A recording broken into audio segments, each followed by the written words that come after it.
নামের কথা আছে। আমরা যদি আল্লাহর সাথে সাথে রাসূলের নামও যুক্ত করি তাহলে রাসূলকে আল্লাহর পর্যায়ে নিয়ে যাওয়া হয়, যেটার নাম হলো শিরক। আর আমরা আজকেই আলোচনা করলাম যে মানুষের ঈমানকে সবচেয়ে দ্রুত ধ্বংস করে দেয় যে বিষয়টির নাম হলো শিরক।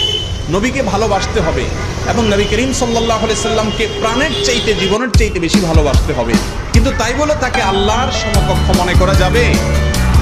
এক ব্যক্তি রাসূল করিম সাল্লাল্লাহু আলাইহি সাল্লামের সময় কথা বলতে গিয়ে এমনভাবে বলেছেন, আল্লাহ এবং তার রাসূল কথাটাকে এমনভাবে বলেছেন মনে হচ্ছে আল্লাহ এবং রাসূল দুই সত্তা মিলে প্রায় এক বা সমপর্যায়ে। তখন নবীজি বলেছেন, বিসাল খাতিবু আনত, তুমি অত্যন্ত নিকৃষ্ট আলোচক, লেকচারার, ওয়াইজ, কারণ তুমি রাসূলকে আল্লাহর পর্যায়ে নিয়ে গেছো। আমাদের অনেক ভাইরা বলে আল্লাহ রাসূলের নামে, আল্লাহর নামে হয়, রাসূলের নামে হয় না। এভাবে বলতে পারেন আল্লাহর নামে, রাসূলের পদ্ধতিতে, রাসূলের বাতানো